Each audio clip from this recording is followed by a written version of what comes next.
Bill Belichick, Ensnared by a Narcissist. Hello, I'm H.G. Tudor. Is New England Patriots legend Bill Belichick having the time of his life at the moment, or is something more sinister going on? It's hardly a new occurrence. Older, successful, wealthy man seen with much younger, attractive female. Invariably when that happens, the usual comments come forth. She's only with him for the money, he's only with her because she looks good, and he's getting lots of sex. In some instances, that is simply what it is, and if that's what the parties want, then so be it. Sometimes, of course, one party genuinely believes that they love the other party, and hearts can end up broken. Nevertheless, in some other instances, there is the narcissist involved. In some cases, the narcissist is the older man, utilizing his wealth as a means of asserting control over a younger woman who gladly accepts being with that older man, who in some instances may not be particularly attractive, because she is being furnished with money, that she has gained financial security, that she has obtained a high life as a consequence of access to financial firepower. The narcissist male uses that financial firepower to control her and draw fuel. Ultimately, she may be cast aside, but if she's able to secure a significant payoff by way of divorce, she may not care.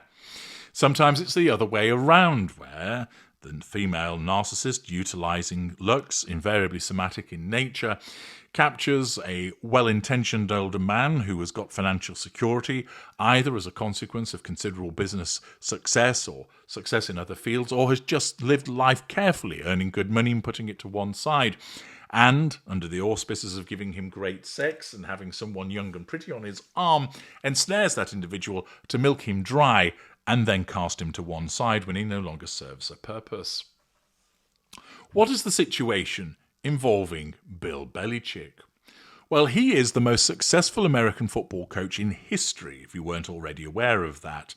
An all-conquering dynasty builder with all of the usual personality traits that entails. You do not win 6 Super Bowls without immense focus, and there are countless tales of his obsessive dedication. Work calls on Christmas Day, reducing co-coaches to exhausted husks with his frightening appetite for grafting. He was monosyllabic and taciturn to the point of self-parody in press conferences for the New England Patriots, often making Sir Alex Ferguson, the famous manager of Manchester United, look like Ian Holloway.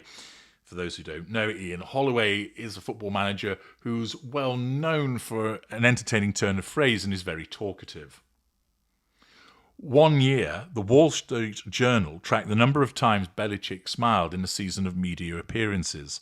They counted 7. There was never much glimpse of hinterland. Belichick seemed uninterested in anything beyond football. That was his focus. He left the Patriots in 2023 and loosened up slightly when working as a pundit the following season. In December of last year, he took a job as head coach of the University of North Carolina. Along the way, there have now been some unusual Instagram posts. The previously inscrutable Belichick was involved in doing yoga on a beach, lifting up an acrobatic woman with his legs. He's been shown petting goats and eating some strawberries arranged to look like a lobster. And most unexpected was the photo of Belichick dressed as a fisherman, casting his rod over a woman in the waves who's wearing, of all things, a mermaid costume. The woman posting these pictures, who is alongside him in most, and presumed responsible for this drastic tonal shift, is girlfriend Jordan Hudson. Their relationship has become a source of fascination in the United States. Hudson is a former competitive cheerleader, thanked in Belichick's new book, The Art of Winning, as his idea mill and creative muse. Belichick is 73 years old and Hudson is 24, which is somewhere between irrelevant and inappropriate, depending on your point of view. She's increasingly by Belichick's side in his working life, although this goes both ways. Belichick was in the crowd at a Holiday Inn in Portland, Maine earlier this month when Hudson was a contestant in a beauty pageant. Belichick says Hudson is working for him in an advisory role, giving her view on business, media and the non-football aspects of his life. On LinkedIn, she lists among her previous roles Chief Operating Officer for Belichick Productions. There has been some friction about the control she is perceived to exert, and insinuations it is outsized. NFL Films planned to create a documentary about Belichick at UNC. Hudson reportedly demanded approval, and this led to the project being shelved. Why is she wanting to get involved in something that's about him? Is she simply protective of him? Or is it because she wants to run the show? Is it because she has an inherent need for control?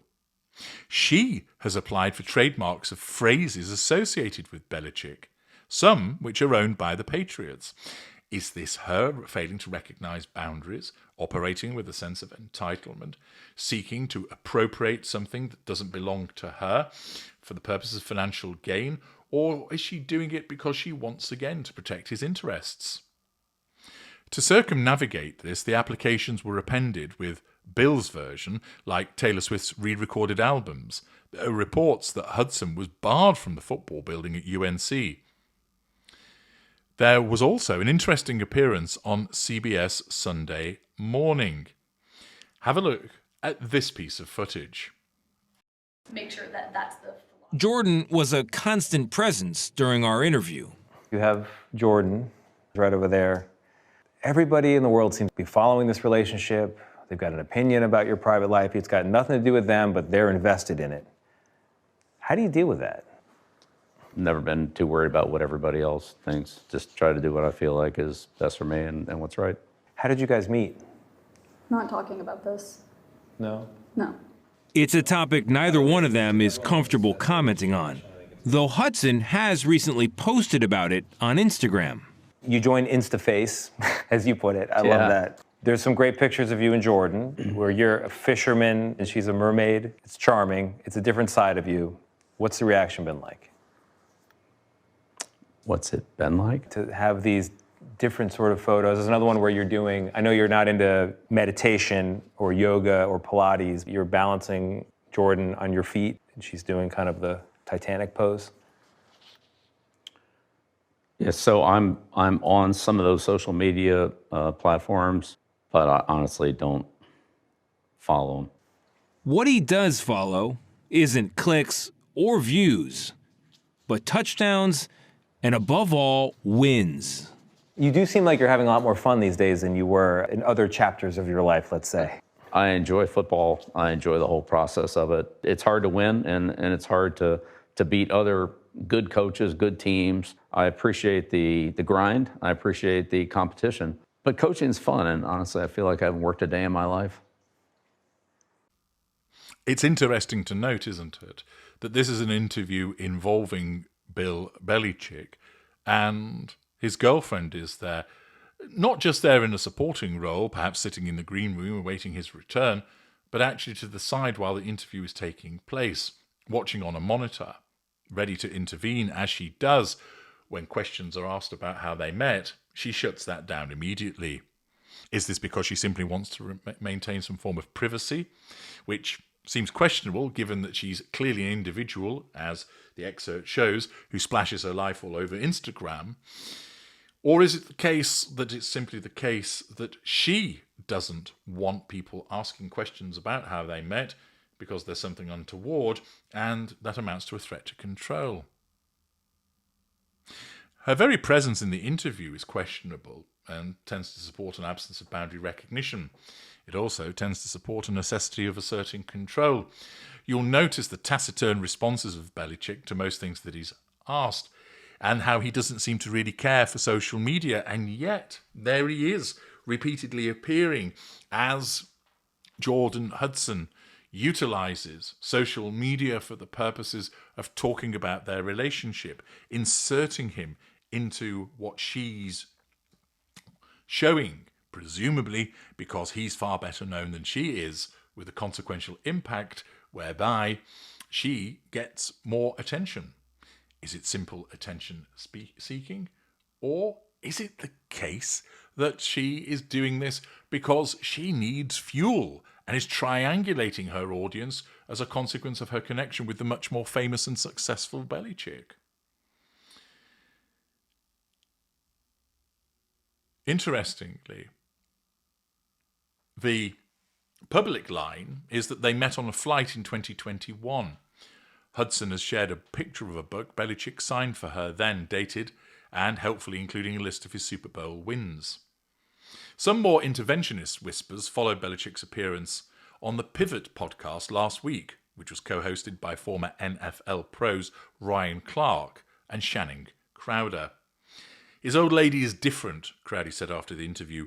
She lurks. It's weird to know him as Coach Belichick, running the entire organization as general manager, head coach, talent coordinator, all that stuff, and then to see this tiny little 95-pound girl pretty much telling him what to do. He just smiles and nods. Whether anything was stated as a consequence of those remarks, well, it suggests that somebody wasn't very happy about what Crowder has to say, because afterwards he apologised, stating, "I apologise to Bill Belichick and Jordan Hudson for my comments. It was wrong to speculate on their personal matters without any basis." Clark said the narrative that people want to build around her and her control wasn't displayed during our interview, but admitted Jordan wanted to be represented in a certain way, wanted their relationship to be represented in a certain way. Interestingly, she does appear to want to be controlling the narrative in some way. Dave Portnoy, another prominent American bro media figure, said, "I had met Jordan and it was clear that she ran the show. She's the boss woman of this mythical Bill Belichick Enterprises. She's not hiding. Something bad happens, she takes a selfie and she's right back firing emails. She's not taking any kind of step back." Is this simply PR manoeuvring with the desire to control the message tightly? Or is this an individual who has found a successful and famous individual, no doubt financially very well off, prominent, well-liked, and has utilised her looks and presumably sex as a means to control this older individual? Is it strange to find her intervening in a TV interview, which was both recorded and then aired? Belichick steered the most successful NFL team of the modern era, straddling the roles of coach and general manager in unprecedented fashion. Now, this gruff, taciturn individual who has made considerable success is taking cues from a 20-something with an eye for an Instagram post.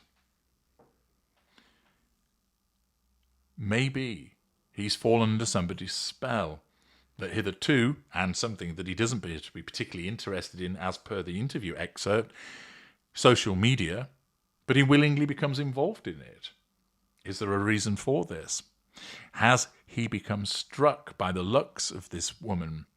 Is he simply fallen for her? Or is it that he's being manipulated by an individual who sees him as someone who can be controlled through her looks and her youth, who is utilizing him in a way to draw fuel from other people by way of capturing him for Instagram, and the residual benefits that come with increasing her profile and access, undoubtedly, to his wealth? There are certain indicators from what I've told you about and from what you've seen in that excerpt. But what do you think, valuable viewers? Is this simply the age-old trope of older man falling for young, prettier woman, and she's getting something out of it by way of money, and he's getting something out of it by way of lots of spicy poontang? And it's as simple as that?